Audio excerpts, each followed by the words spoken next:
आता आला होता इशूच्या 5th लेझर सेटिंगचा डे. लास्ट टाइम डॉक्टरांनी ईशान्वीची केस त्यांच्या मेंटर सोबत डिस्कस केली होती आणि आज ते त्यावर रिझोल्युशन देणार होते. आम्ही हॉस्पिटलमध्ये पोहोचलो. सरांनी एक्सप्लेन केलं की at a time 2 laser perform करणार आहेत. एक इशूच्या रेड पॅचवर आणि दुसरं वुंडवर. कारण रेड पॅचमध्ये जे एक्सेसिव्ह ब्लड वेसल्स आहे त्यामुळे वुंड नॉन हिलिंग होता आणि ते त्याला ब्लॉक करून ब्लड फ्लो नॉर्मल करतील, म्हणजेच वुंड फास्ट हील होईल.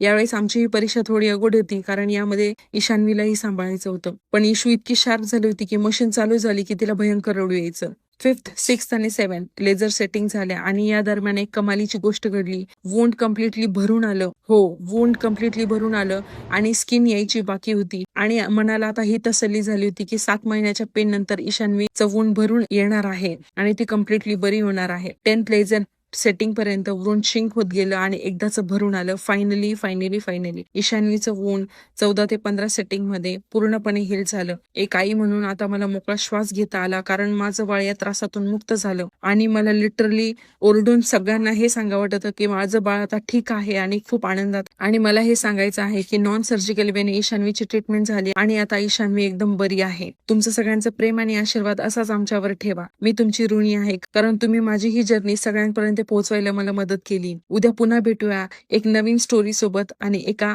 हॅपी मोमेंट सोबत. बाय.